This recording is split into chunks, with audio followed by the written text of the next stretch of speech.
Good morning, and welcome to the South Dakota version of our state webinar series exploring the findings from American Farmland Trust's recently released Farms Under Threat, the State of the States report. Before we get started, let me run through some quick logistics. Everyone has been muted, so no need to do that yourself. If you would like to ask a question or make a comment, and we hope you will do both, you can do so by going to the control panel on the right-hand side of your screen. The orange arrow at the top of that panel allows the panel to shrink and reopen. You'll see a questions section of the control panel. You can pop that section out by clicking on the little square on the right-hand side. That decouples it from the control panel and then allows you to type in a question or a comment. We have a couple of opportunities and Q&A periods during and at the end of the presentation. We are recording the webinar and will send the link to everyone who is registered. Please feel free to share this recording with others. So let me now introduce myself. I am Chris Coffin, American Farmland Trust's Senior Policy Advisor. I also direct our newly launched National Agricultural Land Network, which I'll talk about at the end of the webinar. Co-hosting with me is Dr. Mitch Hunter. Mitch is AFT's Research Director based in Minnesota. Mitch was a co-author of this report and is leading our multi-year, multi-series Farms Under Threat initiative. For those of you not familiar with American Farmland Trust, let me do a quick introduction. We are a national nonprofit membership organization that was founded in 1980. Some know us best by our No Farms, No Food bumper sticker.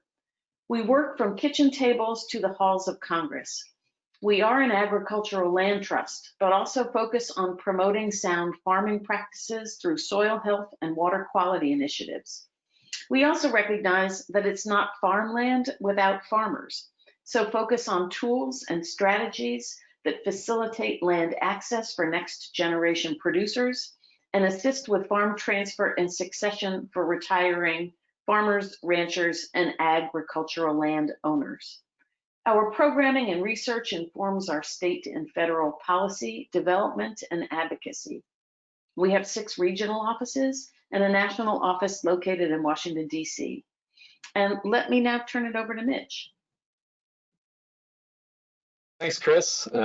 Just introduce myself quickly again. This is Mitch Hunter. I'm the Research Director at AFT, and we're really delighted to have a great mix of folks interested in the webinar today, from producers and farm organizations to land trusts, state legislators, and also agency staff. So that includes the South Dakota Department of Agriculture, South Dakota Game, Fish, and Parks, several land trusts that offer assistance to landowners in the state, including the South Dakota Agricultural Land Trust and the Northern Prairies Land Trust and the Nature Conservancy, as well as the South Dakota Cattlemen's Association and USDA's Natural Resources Conservation Service. So thank you all for joining us today. And I'd really like to recognize and thank NRCS specifically, because throughout the many years of this project, they've been a critical partner, incredible collaborator, a big supporter in a variety of ways. So want to give a big shout out of thanks to NRCS, and also thank our research partner from the project, Conservation Science Partners. Great, thank you, Mitch. So now we're going to talk about the findings from this report. We're focusing on the state of the states, which is the second in our Farms Under Threat research series. State of the States paints a striking picture of the threats facing working farms and ranches in every state, and it documents the steps that every state has taken to protect their agricultural land base from development. We used a multi-pronged approach that included advanced spatial mapping to identify the threats to agricultural land and an in-depth analysis of state policy responses. We're using this report to raise public awareness, to inform state and federal policy, and to encourage more direct and permanent agricultural land protection. So let me touch very quickly on the national findings from this report. We studied the period from 2001 to 2016, which was a period of historically low housing starts combined with a deep recession. Nonetheless, the U.S. converted 11 million acres of agricultural land. That's equivalent to all the land planted in the U.S. in 2017 to fruits, nuts, and vegetables. The majority of that conversion around the country was to low-density residential land use. We've known this type of conversion was happening because all across the country, scattered large lot housing has been fragmenting and disrupting farming and ranching for years. But until this report, no one has ever been able to map it and measure it. And once we mapped it, we realized just how big of a threat it is. Importantly, looking at the quality of the land converted, about 4.4 million acres was what we have identified as nationally significant land which is best suited for intensive food and crop production. And going to the next slide.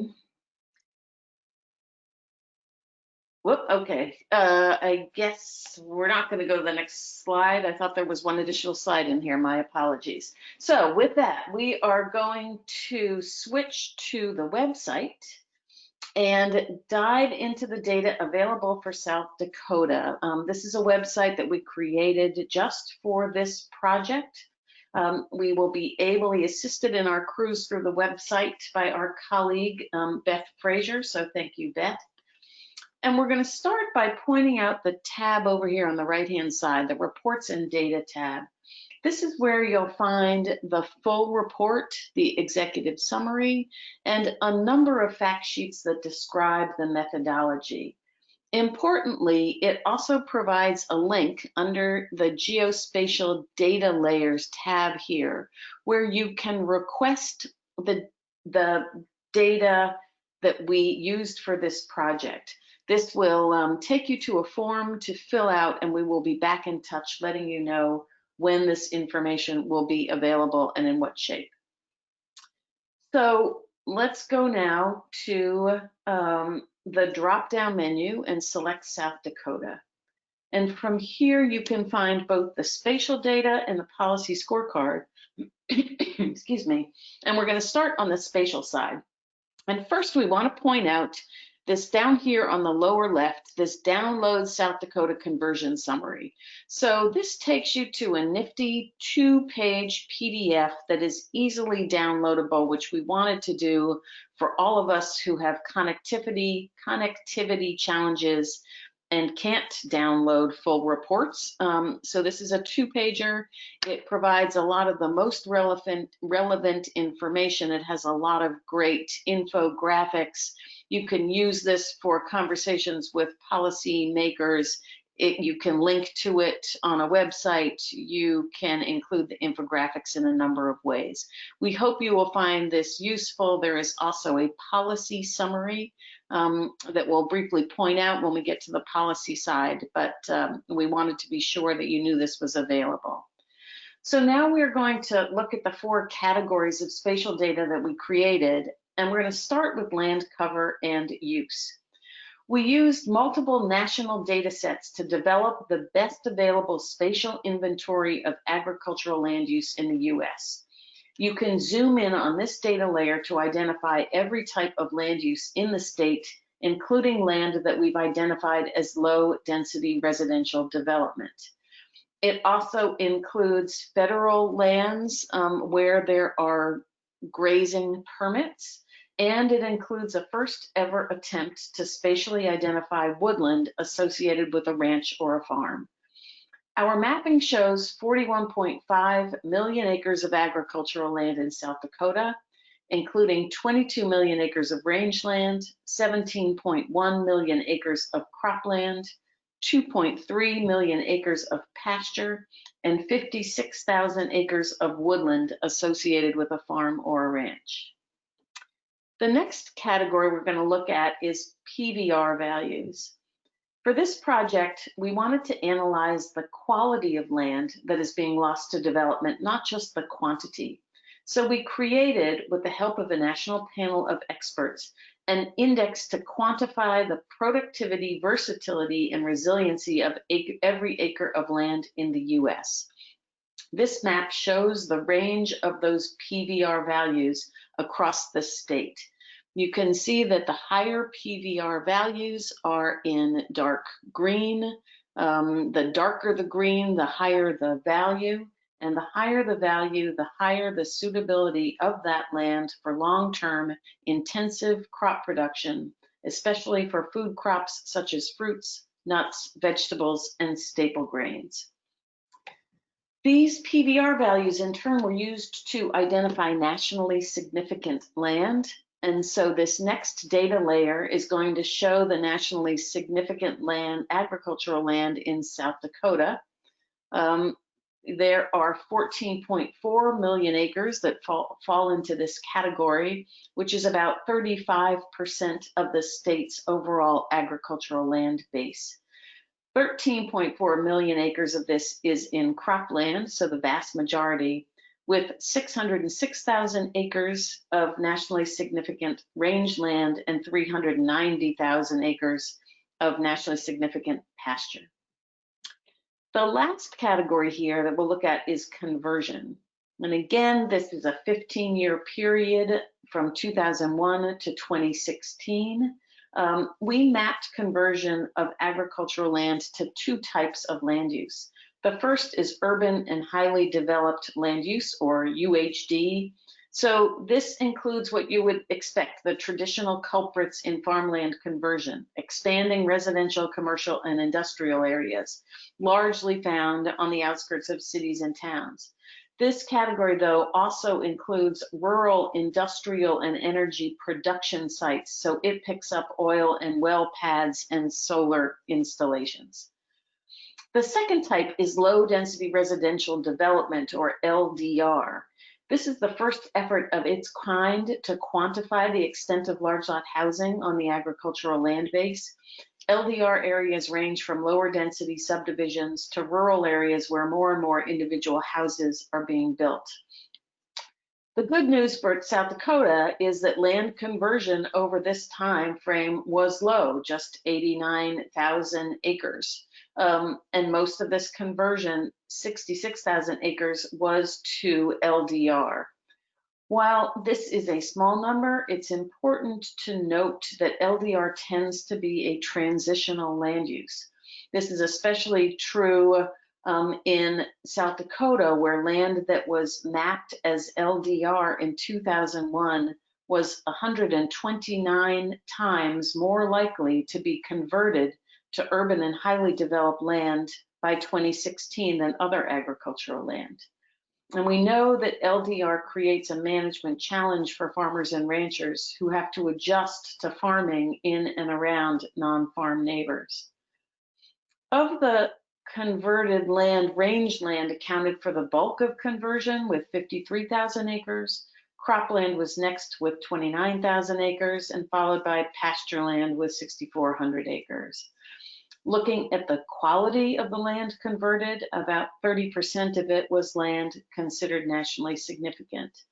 So with that, I'm going to turn it over to Mitch for some perspectives about the spatial finding. And I just want to say that we are very lucky to have Mitch on this call, because having been the author of, or one of the authors of this report, and being our research director, he can provide many very valuable insights. So thank you for being with us, Mitch, and over to you.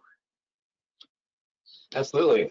Thanks, Chris. It's a great opportunity to talk about our findings. And I guess to kind of put some context around what Chris was just describing, I want to say that the low conversion in South Dakota is a good thing. And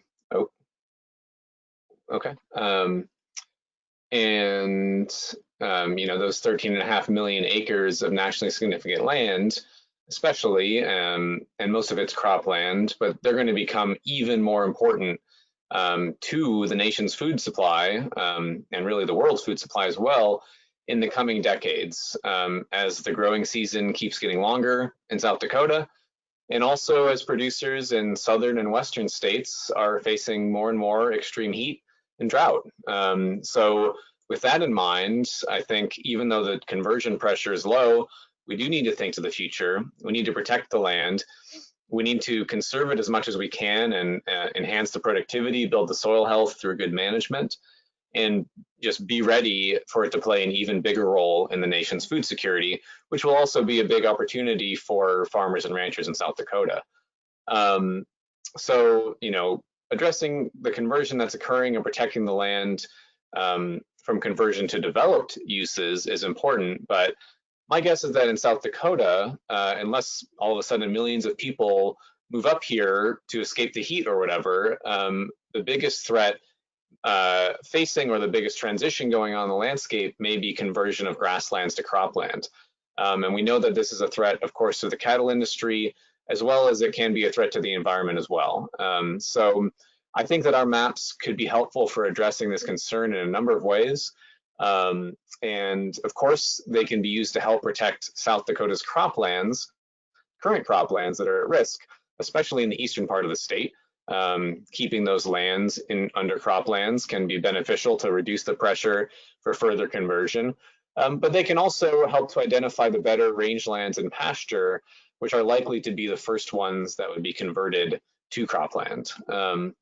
And there's a couple of ways to do this. One way would be to use our conversion map, the one that we're showing right here. And the way this is set up is that to kind of give some nuanced detail, but make it still readable, we split all of the land as to whether the PVR value on every pixel was above the state median for all the agricultural land or below the state median for all the agricultural land. And the way that plays out in South Dakota is that the vast majority of the rangeland is below the median for the state, but there is some that is up above the median. And you can see that here in kind of the darker orange. You can see it to the east of where the South Dakota label is, so mostly in the eastern half of the state. And yeah, right there, there's a lot of it, but it's interspersed around the whole state. And that can give you kind of a sense of how it's distributed. But if, you know, working in the state, you need a lot more specificity than that, of course. So to dig deeper, you can also use the spatial data layers that we're making available. And you can take, if Beth, if you want to go to the land cover and use map for a second. You can take this map showing the land cover and use, breaking it down between cropland, pastureland, and rangeland. And then you could overlay that with the map showing the full range of PVR values. So you could go to that as well, Beth. And then with a little bit of GIS skills, you could identify the cropland or the pastureland and rangeland that are on the higher end of the productivity, versatility, resiliency scale. And you know, I also want to say that distinguishing pastureland and cropland is very challenging, especially in a state like South Dakota, where they're going to be intermixed closely together. So if it were me, I would probably look at those kind of in tandem or kind of as part of a continuum. So again, just a little pitch that you can download our data. And Beth showed it at the beginning, but if you go to if you kind of go out of the full screen of this map and go to the reports and download link, that's where you can access that data. So we don't need to show you how to do it, but if you go to the main page of the website, you'll see that reports and data download link. Now I want to talk about some of the conversion and development patterns that we're seeing across the state. So let's zoom into Sioux Falls with the conversion map. Yep. And what we're seeing, and Chris alluded to it, is a really fast transition from low density residential to urban and highly developed. And a lot of it is really concentrated on the edges of existing urban centers. That makes sense. But a lot of what's happening, which is interesting to me, is that first a farmer or a landowner will sell off a few lots kind of on the edge of their acreage right along a road.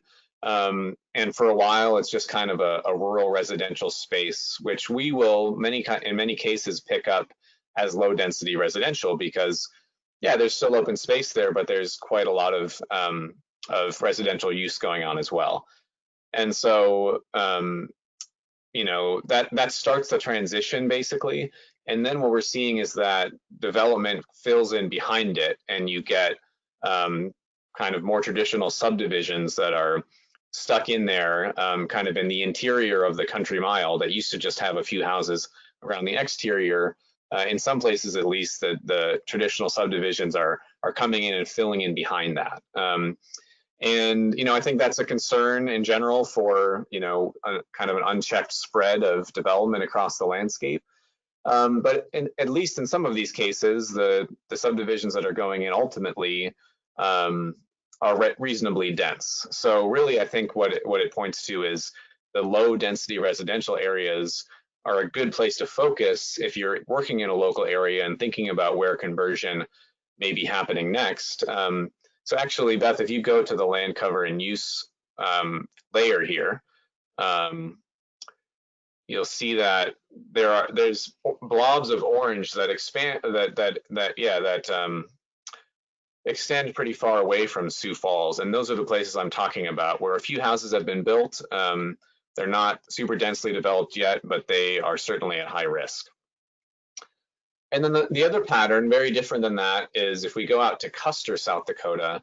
I think this is kind of indicative of the amenity areas of the state. We're seeing conversion to low density residential that seems more permanent. It's not just transitional. There's not a ton of population pressure that's going to lead to fill in with subdivisions, but what you have is vacation homes, second homes, maybe farmettes and ranchettes on large acreages, and the land might still seem open, but it's been highly fragmented. So it's much harder to farm it or graze it, and also much less friendly to wildlife. So we're able to pick out both of those patterns with our maps, which I think gives some good insight into what's going on in the state. And with that, I'd be happy to answer questions later on, but for now, I'll turn it back over to Chris. Great, thank you, Mitch. We're going to turn to the policy scorecard. Before we do, we want to stop and get some input from all of you. We're interested in your perspectives on what you think will drive agricultural land conversion over the next 10 to 20 years in South Dakota. And we ask this now because as we move to the policy scorecard, it's important to think about what policy responses need to be given what we think are going to be the biggest drivers of conversion. So you can vote for more than one of these. We hope that you will take a minute to vote, and if you're having trouble voting, it may be that you are in full screen mode and need to come out of it in order to be able to vote. So we'll take a minute and let people vote.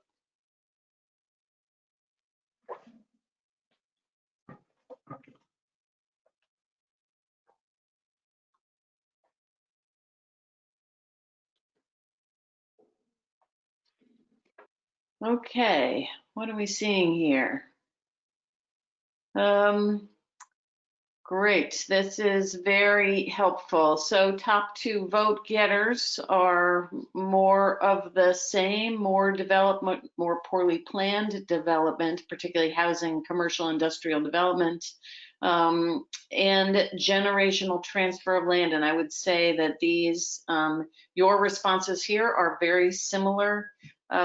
These have been the top two vote getters in every state where we've done these webinars. The generational transfer of land is seen as a significant threat, and whether that means that land goes out of production or stays, I think the question of conversion in terms of generational transfer is one that land can be lost to agriculture in a number of ways as it transfers. So now we're going to talk a little bit more on the policy front, and please continue to ask questions or offer any comments on anything we're saying, because we will stop at the end of this policy discussion for questions.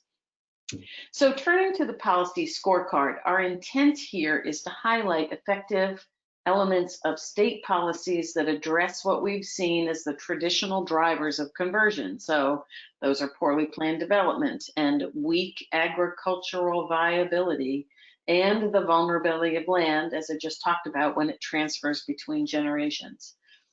AFT's been deeply involved in federal and state agricultural and conservation policy since our founding, but this is our first effort at a state policy scorecard, so it's not perfect. We have lots of room for improvement. And we know that there are many ways that states support agriculture. This is not an attempt to score them all, because we know that states support the business of agriculture through marketing, whether that's domestic or export markets, that there are lots of grant and economic development programs for producers. What we wanted to focus on is 6 different types of policies and programs. There had to be at least 10 states with a policy or program for us to use it, and that tie directly to the land and address what one or more of the conversion drivers we talked about. So the 6 policies and programs that we looked at include you can see here on the left-hand side, the purchase of agricultural conservation easement programs, often known as PDR, or purchase of development rights, or farmland preservation programs. These are voluntary programs that permanently protect farmland and ranch land from non-farm development. They compensate landowners who choose to place a permanent agricultural conservation easement on their property. There are 28 states that with PACE programs. Some of these programs are run in partnership with counties. Some are run as grant programs and provide funding to land trusts and local governments for easement purchases. We looked at land use planning and growth management. Most states, including South Dakota, delegate planning authority to local governments, and planning and zoning decisions are driven largely at the county and municipal level. So counties and municipalities need to be equipped with a suite of effective tools to support compact development and retain agricultural land. But states can play an active and important role in guiding that local planning and supporting local governments with the right tools and incentives to stabilize the ag land base. And so that's what we looked at here.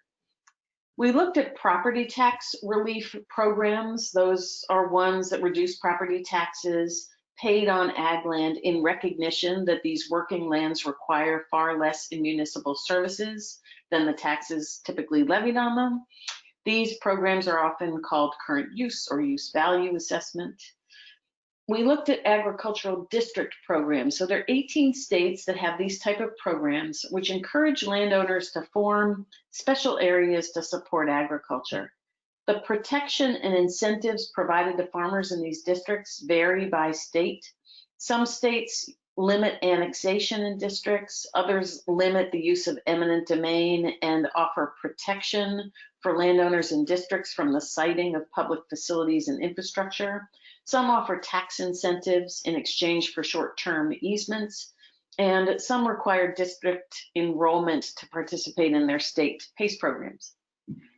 The last 2 that we looked at were really focused at this generational transfer issue and land access for next generation producers. Farm link programs that connect farm seekers with farmers and landowners who want their land to stay in agriculture. They could be administered by public or private entities and typically offer a range of services and resources, from online real estate postings to technical assistance and trainings. Important to note that we only included state-supported programs here. And then lastly, we looked at how states deal with land that they own and whether they have state leasing programs that make state-owned land available for farmers and ranchers for agriculture. Sometimes that's their primary purpose. More often, agricultural use is secondary to either just generating income and or protecting wildlife habitat. So here you see how South Dakota scores relative to other states. If we can scroll down a little, and it's important to point out here that you see that, there's some very high scores, though no state got a perfect score in any of these categories.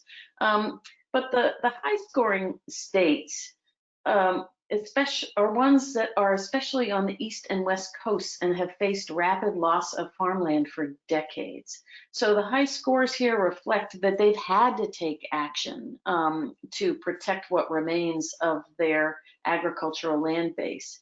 And while South Dakota is not yet seeing that kind of development pressure, you do have hot spots of conversion. So it's a good time and an important time for South Dakota to think about increasing its policy response to be able to address those hot spots as they expand and new ones emerge. So we're going to take a minute to look at the policy, to look at a couple of these policies in detail. So Beth, if we could go to land use planning. And so people can see sort of how you can look at this. So across the top are the factors that we included for this element. And here you can see South Dakota and going across the board here. So it gets some points for state authority for authorizing comprehensive planning.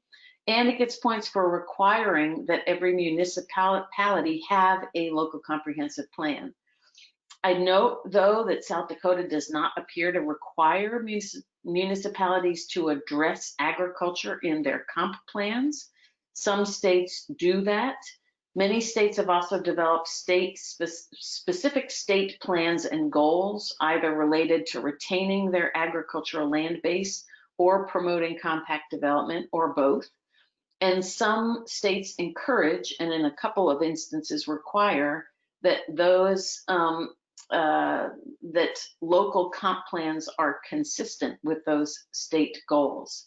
Some other states also provide support for local government for comp plan development, or work to provide technical support or financial support for counties or localities to develop farmland protection plans and strategies. So let's look quickly at another one, which is property tax relief. So here it's the state's agricultural land assessments. You'll see that South Dakota gets points for having a minimum income requirement for eligibility, and points for having more than 24 million acres enrolled. It does pretty well on that front. Other higher scoring states impose rollback taxes or penalties if land is withdrawn from the program within a certain period of time. And some states also use property tax relief to provide additional relief in exchange for short-term non-development covenants.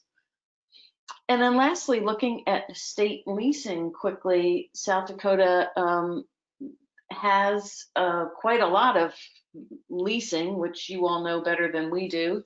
The leasing program through the Office of School and Public Lands, and the number of grazing land leases that it offers, which is, we understand to be just under 3,000 current leases. And it gets points on the application process for having a quite transparent bid process. Though other states got points for limiting the eligibility for the leasing to bona fide farmers and ranchers. So that's what I want to stop here for a minute and just talk briefly about the programs and policies that South Dakota doesn't have. You obviously don't have a state PDR program, but there is federal funding available for the purchase of permanent easements through both the Agricultural Conservation Easement Program and Agricultural Land Easements, as well as through USDA's Regional Conservation Partnership Program.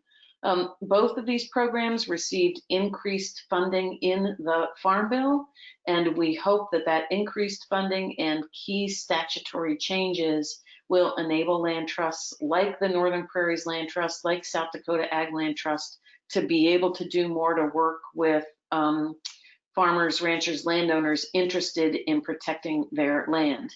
The Farmland Information Center has a lot of great information about ACEP on our website. I'll talk about the Farmland Information Center at the end. And the network that I'll talk again about later We'll be offering regular updates and discussion forums for land trusts who are using ACEP and RCPP for land protection.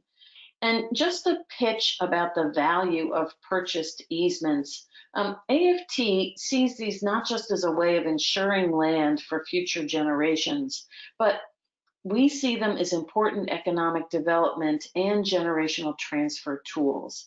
The sale of an easement can transform an illiquid asset into cash, right? It frees up equity to improve or expand a farm business, to fund retirement, and to facilitate the transfer of a farm or ranch to the next generation without having to sell part of it for development. So these are why we believe that purchased easements are very valuable. And then just thinking about the sort of farm link function, the value of having statewide programming that helps older farmers and farmland owners with transfer and succession strategies, especially if there are no heirs interested in taking over the ranch or farm. So that's why we consider the notion of having online farm linking services or expanding succession programming through cooperative extension or with NGOs around the state. And this is just incredibly important as we are facing this growing difference in the larger number of older landowners compared to younger farmers and ranchers. So I hope that was a helpful cruise through the findings. We're going to get to questions next, but as we go out of the website, we are going to launch a poll which asks which policy or policies you think would be most valuable to focus on for South Dakota. My apologies, we weren't able to fit all 6 of them in here. So if you think that farm linking or state leasing are 2 policies that are most important, please write them into the question panel. And we'll stop for a minute to let people vote.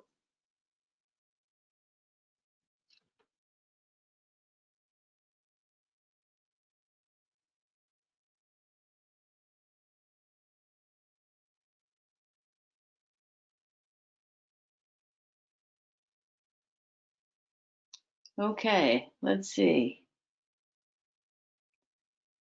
All right, this is very helpful in clearly the interest in property tax relief, land use planning, purchased easements. I will note that the National Ag Land Network is going to start a webinar series this fall that is going to take a deep dive into each of these types of policies. So we hope that you will join in on those where you're interested. And in each of these, like with property tax relief, we will bring on a couple of states that have been at the leaders in the scorecard and have them talk about why they've done what they've done and how successful they feel they've been and why they feel they've been successful. So stay tuned for that, and I hope it will be useful. One thing missing from our spatial analysis is protected agricultural land. There was not a comprehensive national data layer focused specifically on agricultural land protection. So we're building this new database now. It's good to see that there is a little bit of green in the state here as I'm looking at South Dakota. But if you hold agricultural conservation easements and you have not heard from us, please write your organization in the question panel and we will be back in touch because we want to be sure that we have captured everyone's information for this data layer. So Mitch, now I guess it's time to pause and see if there are questions. Yeah, we do have a couple of questions, at least. The first one I think is right on point, and the question says, while the statewide impact of conversion is relatively low, are there localized areas where the loss of agricultural land is more pronounced and concerning? And absolutely there are, and not surprisingly, they're concentrated near or around some of the urban centers in South Dakota. We already looked at Sioux Falls, that's a big one, Rapid City, a little bit in Pierre, a little bit in Brookings. And, you know, I think to me, it may be more pronounced in South Dakota, but really across the country, the concern that I feel is motivating is strongest at the local level. When you see your community and your agricultural, you know, your agricultural partners or your agricultural community and economy being threatened by the conversion of this land, in a local area that you really know and care about, that to me is the biggest motivator to take action. And so I think we're going to be getting into this as we talk about, you know, where to go from here and policy recommendations. But I think, especially in South Dakota, a lot of that work needs to be done at the local level, either by land trusts or by local units of government, municipalities and counties. And then potentially, I mean, the state could certainly be helpful. We especially want to make sure the state is not putting up roadblocks to that. And is making it possible for communities to have self-determination and the ability to do what they can to protect their agricultural lands for the future. So absolutely, there are areas. I mean, we as an organization don't want to see any acres of agricultural land converted if we can help it. If we can do better planning, you know, more efficient development that, by the way, also saves money for cities and towns. And also reduces the impact on the environment. That's the future and the direction that we want to go into. So yeah, we are concerned about the loss of that agricultural land, and we want to, you know, think about the ways that in a great big state like South Dakota with a few hotspots, we can make it possible for those hotspots to do what they can. Chris, is there anything you wanted to add to that? No, I think that's great. I note that we do have another question, so let me take a stab at answering it, and then I'll see, Mitch, if you want to add anything to it. So the question is, how are purchased conservation easements more advantageous than government protection by fee title acquisition?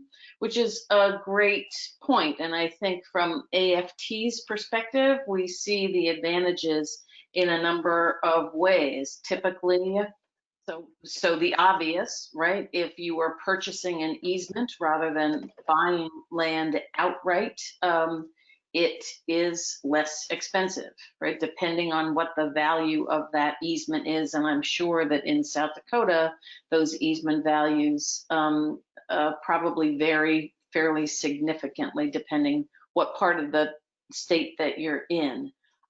Importantly for local communities, right, buying an easement is keeping land in private ownership.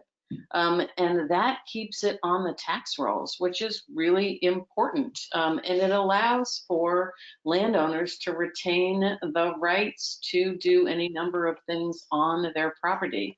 An agricultural conservation easement allows for a significant amount, a well-written, in our book, a well-written agricultural conservation easement allows for the evolution of agriculture, and that allows land to stay in production, to be generating income for the landowners, and to provide some revenue to localities, which we understand is hugely important.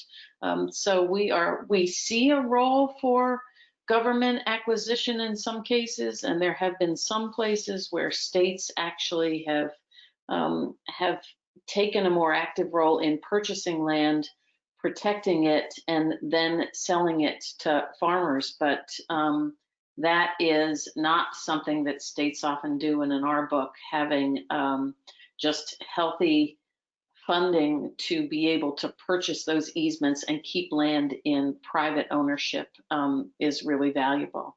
I don't know, Mitch, if you want to add anything to that. No, I think you nailed it, Chris. Okay. All right, so keep any questions coming or comments. We love to have comments as well, which we will pass along. And I do see that we have someone here who says that we don't appear to have the U.S. Fish and Wildlife Service grassland and wetland easements in our data layer, and we will reach out to be in touch on that front. So I think, Mitch, it's to you for the next slide. Okay, that sounds good. So thanks for those questions. Kind of getting back to the way we're looking at this challenge is we are not taking it lying down. We are taking pretty bold action to try to stem the conversion of agricultural lands. And our two big goals that we recently announced are, one, to double the amount of permanently protected farmland and ranchland between now and 2040, so that all the benefits that Chris was just talking about of permanent protection are available, and then also drastically reduce the rate that farmland is converted to other uses. We're at about 2,000 acres a day currently, and we want to get that down by 2040 just to 500 acres a day. So that has to do with permanent protection, but that also has to do with all of the other tools that Chris talked about as far as land use planning, agricultural districts, property tax relief, and the like. To move towards this goal, we're undertaking a range of activities. If you want to go to the next slide, Beth, and one of them is establishing the National Agricultural Land Network. So I'll leave that for Chris to go into more depth on. We're also trying to provide new leadership around farmland protection in key locations where we see the threat rising and local, the local infrastructure may not be there as much. So that includes certain parts of the Midwest. We're more focused on Indiana and Ohio, where the conversion threat and the pressure is higher, but also the Southeast. And I'm not sure, just to remind you, from what Chris was sharing earlier, the Southeast is an area of major threat. So we are aggressively expanding our operations into some of those key locations. We're also doing more on our own and with partners to protect farmland. And we started out as an agricultural land trust, really the first one at a national scale. And we haven't been as active in that space for a little while, but we recognize that there's a need, especially in parts of the country where there might not be local partners. And it sounds like in South Dakota, there's some strong local partners that can really play a key role in getting farmland under easement and also promoting the other approaches. But there's certainly many parts of the country where that's not the case. So we want to be there to help people on the ground to secure their land for the future.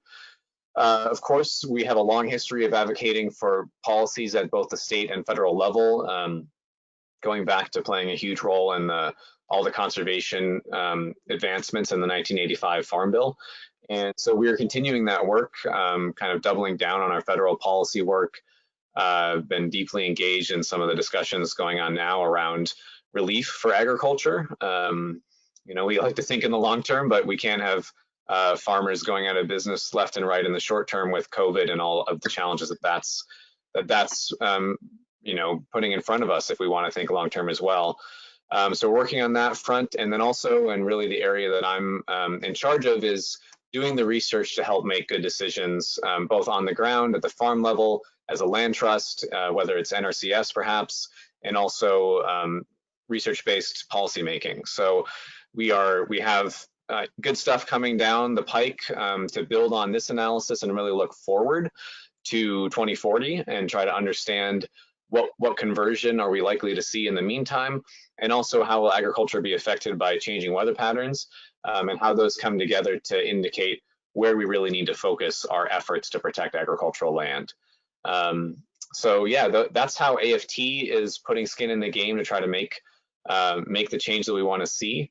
And of course, we rely on the rest of the ecosystem out there, all the partners and the other committed advocates and farmers and ranchers to get this done. So I'm excited about the direction that we're heading, and I will hand it back to Chris, although we also have a comment that I'll just share back out to the group, which is that there's tremendous opportunity for using conservation easements as a means of preserving farm and ranch lands and family ag operations in South Dakota, and we could not agree more. And I think that some of what Chris is about to touch on may build on that and think about ways we can make that happen more in South Dakota.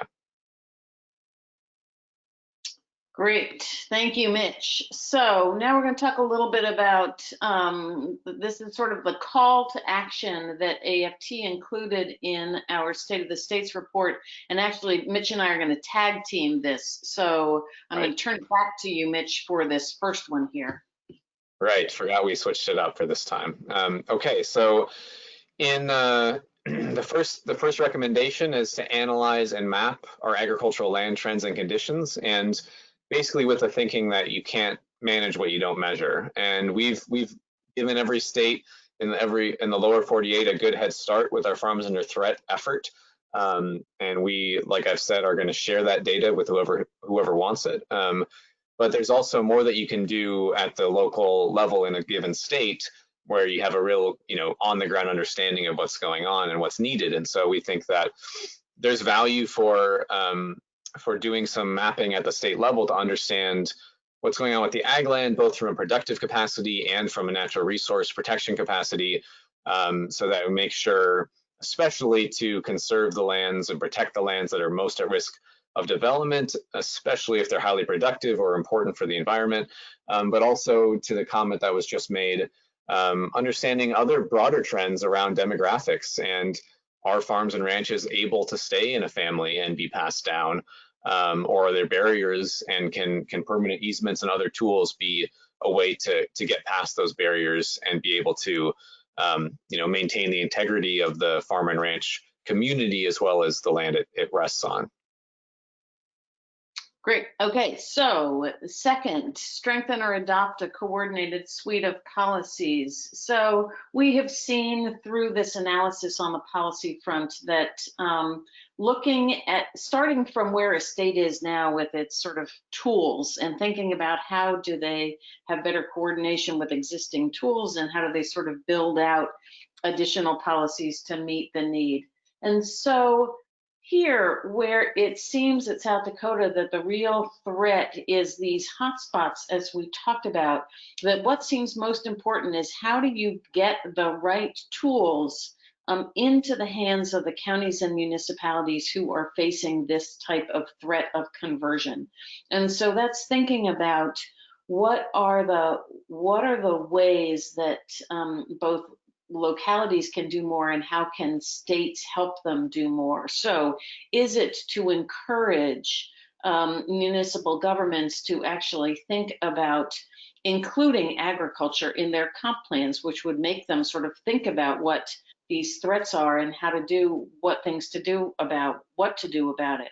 It's to create more knowledge and understanding about the land use planning tools that can be effective at the local and county level, and really focusing that and any support that the state can give for those effective tools. And the network is going to have a couple of webinars this fall that are going to focus on some of those local land use planning tools and how do you have effective urban growth boundaries and how do you have effective agricultural zoning in a way that works for farmers and landowners. And lastly, what are the ways that counties or municipalities could create a local PACE program?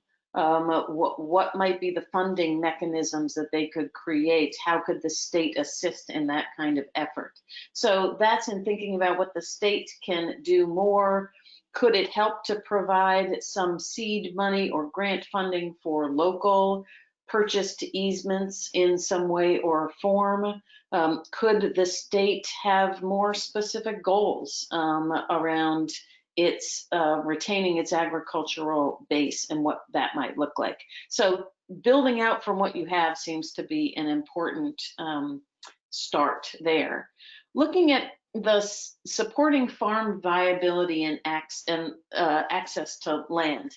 Obviously, one of the best ways to keep land in farming or ranching is to have a profitable ag business on it. We understand that, but it's not necessarily the only way. And you might have profitability, but it's still really hard for young farmers and ranchers to be able to afford that access to existing farms and ranches. So that's why we are focused both on the sort of help for older farmers and landowners who want to develop a succession plan that keeps that land in farming as it transitions. So the importance of those farm linking, matching activities, the succession planning, and thinking about how else can a state assist with getting that next generation onto the land.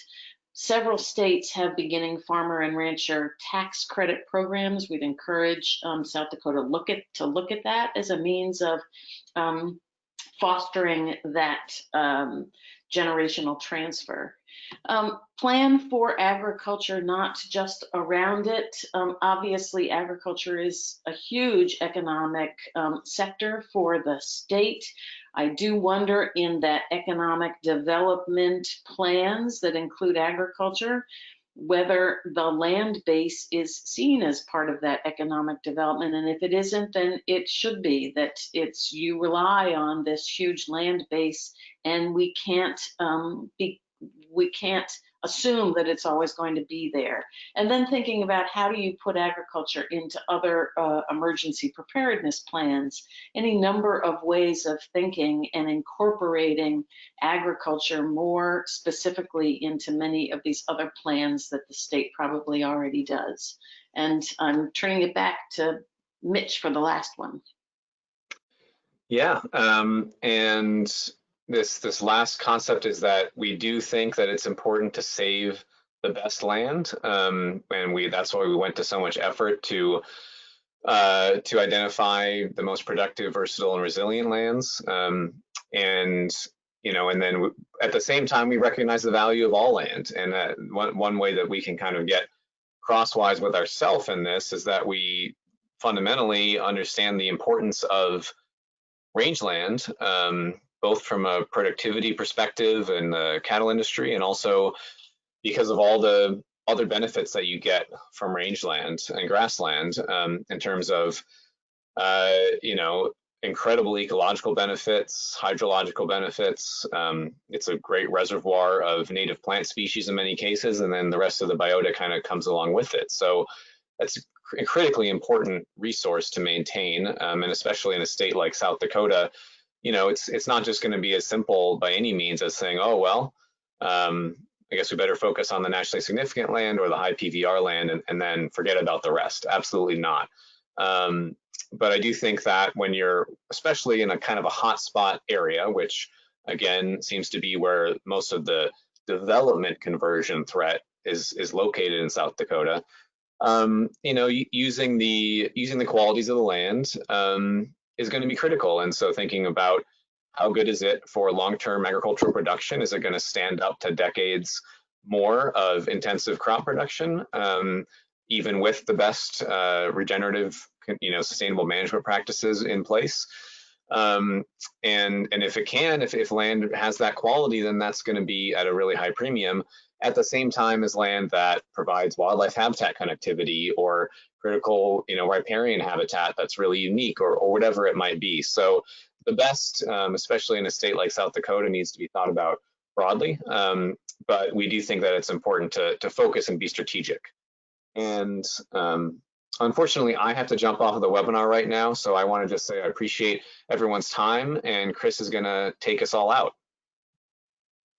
Right. Thank you, Mitch. Thank you so much for joining us. And I know that we are on the nose of the hour, so let me launch very quickly a quick poll at the very end, which we are trying to understand what type of technical assistance would be helpful to you in addressing ag land conversion, understanding that conversion is not a huge challenge right at the moment, that it's a hotspot challenge, but still there's more that we collectively can do. And so we're very interested in what people think would be helpful for them. And I'm going to keep talking as we finish with this poll, because I recognize we're at time. So we have two resources at AFT that are especially useful, we think, to folks in the field. One is our Farmland Information Center, which is a national clearinghouse of information of farm and ranch land protection and stewardship. This is a collaboration that we've had with USDA's NRCS for decades.